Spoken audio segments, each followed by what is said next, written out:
Assalamualaikum warahmatullahi wabarakatuh. Perkenalkan, nama saya Hilwani Nurbayani Fanida, NIM T 2017-4071. Kali ini saya akan memaparkan hasil penelitian skripsi saya yang berjudul Implementasi Metode Eksperimen berbasis STAD atau Student Team Achievement Division untuk meningkatkan hasil belajar peserta didik pada pembelajaran IPA di kelas 5 Madrasah Ibtidaiyah Ma'arif Ambulu 36 Nurul Hidayah Ambulu Jember. Konteks penelitian. Hasil observasi dan wawancara awal menunjukkan ada beberapa faktor yang mempengaruhi hasil belajar peserta didik. Yang pertama yaitu guru tidak menerapkan strategi pembelajaran yang aktif dan bervariatif pada proses pembelajaran.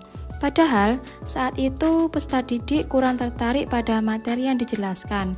Yang kedua, guru hanya menggunakan sumber belajar LKS saja, sehingga pembelajaran kurang konseptual dan kurang maksimal dalam memperoleh hasil belajar. Fokus penelitian ini adalah apakah implementasi metode eksperimen berbasis Student Team Achievement Division atau STAD pada pembelajaran IPA kelas 5 di MIMA 36 Nurul Hidayah Ambulu Jember dapat meningkatkan hasil belajar peserta didik. Tujuan penelitian: penerapan metode eksperimen berbasis STAD Student Team Achievement Division pada pembelajaran IPA kelas 5 di MIMA 36 Nurul Hidayah Ambulu Jember dapat meningkatkan hasil belajar peserta didik pada pembelajaran IPA kelas 5 materi organ peredaran darah manusia. Kajian teori. Yang pertama yaitu eksperimen. Metode eksperimen adalah cara penyampaian pelajaran di mana peserta didik melakukan percobaan dengan mengalami dan membuktikan sendiri sesuatu yang dipelajari. Dalam proses belajar mengajar dengan metode percobaan ini, peserta didik diberi kesempatan untuk mengalami sendiri, mengikuti suatu proses, mengamati suatu objek, menganalisis, membuktikan, dan menarik kesimpulan sendiri mengenai suatu objek.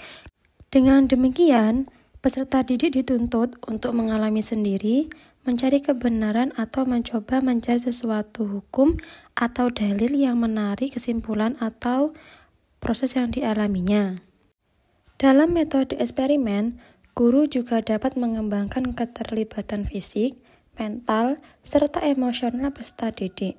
Hal ini diharapkan dapat menumbuhkan pembelajaran yang inovatif dan kreatif dengan mengikuti tahap-tahap pembelajarannya. Tanpa menggunakan metode eksperimen dalam pembelajaran IPA, akan membuat para peserta didik tidak memiliki pengalaman meneliti dan bersinggungan langsung dengan alam sekitar sebagai objek kajian utama IPA.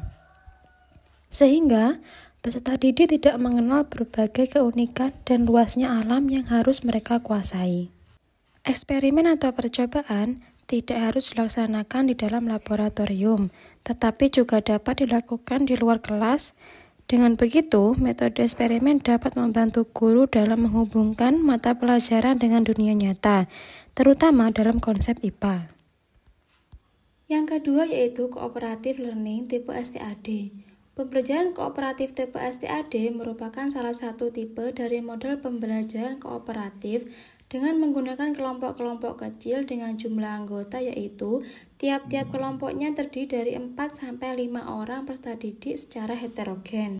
Dengan demikian, setiap anggota kelompok akan mempunyai ketergantungan positif terhadap kelompok dan keterampilan interpersonal dari setiap anggota kelompok itu sendiri. Gagasan utama dari STAD adalah untuk memotivasi peserta didik supaya dapat saling mendukung dan membantu satu sama lain dalam menguasai kemampuan yang diajarkan oleh guru. Jika para peserta didik ingin agar timnya mendapat penghargaan tim, mereka harus membantu teman satu timnya untuk mempelajari materinya. Mereka harus mendukung teman satu timnya untuk bisa melakukan yang terbaik, menunjukkan norma bahwa belajar itu penting, berharga, dan menyenangkan. Interaksi pada pembelajaran kooperatif tipe STAD secara berkelompok menjadikan guru menciptakan suasana belajar yang mendorong anak-anak untuk saling membutuhkan. Yang ketiga yaitu hasil belajar. Secara sederhana, makna dari hasil belajar yaitu perubahan ataupun peningkatan kemampuan yang terjadi pada peserta didik, baik yang menyangkut aspek kognitif, afektif, dan psikomotorik, sebagai hasil yang diperoleh anak-anak setelah melalui kegiatan belajar. Yang terakhir yaitu pembelajaran IPA. Pembelajaran IPA merupakan kegiatan pembelajaran yang dirancang untuk memberikan pengalaman belajar yang melibatkan proses kognitif, afektif, dan psikomotorik. Pembelajaran IPA diharapkan dapat menjadi wahana bagi peserta didik untuk mempelajari dan mengetahui tentang diri sendiri dan alam sekitar, serta untuk mengembangkannya di dalam kehidupan sehari-hari. Proses pembelajaran IPA menekankan pada pemberian pengalaman langsung dan kegiatan praktis untuk mengembangkan potensi agar peserta didik mampu menjelajahi dan memahami alam sekitar secara ilmiah. Oleh karena itu, pembelajaran IPA di MI menekankan pada pemberian pengalaman dan mengembangkan keterampilan. Metode penelitian.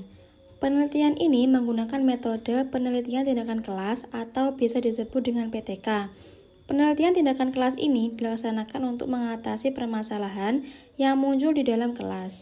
Hasil penelitian pada prasiklus yaitu perolehan rata-rata hasil pretest yaitu 65,2, sedangkan persentase ketuntasan hasil belajar yaitu 41,66%.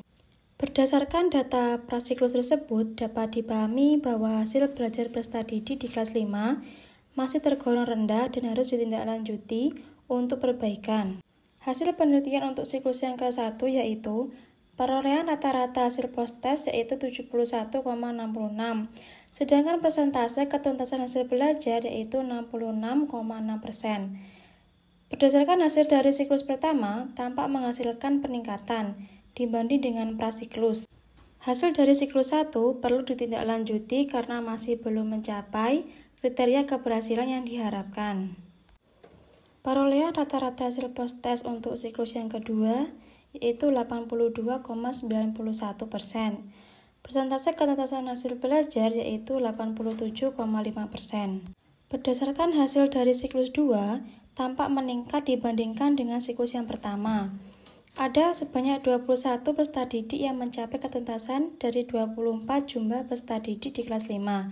Jadi, berdasarkan data tersebut, hasil di siklus 2 ini dianggap berhasil dan tidak perlu ditindaklanjuti ulang, karena ketercapaiannya hasil belajar peserta didik telah mencapai kriteria keberhasilan yang diharapkan. Kesimpulannya yaitu, dari hasil tersebut dapat dipahami bahwa pembelajaran yang dilaksanakan dengan menerapkan metode atau model pembelajaran yang bervariatif, disertai penggunaan media atau alat peraga, dan juga kemampuan pengelolaan suasana kelas yang positif, mampu meningkatkan gairah belajar peserta didik menjadi lebih baik, sehingga harapannya mampu meningkatkan hasil atau kompetensi peserta didik dalam belajar. Mungkin itu saja pemaparan dari saya. Bila ada kesalahan, saya mohon maaf sebesar-besarnya. Wassalamualaikum warahmatullahi wabarakatuh.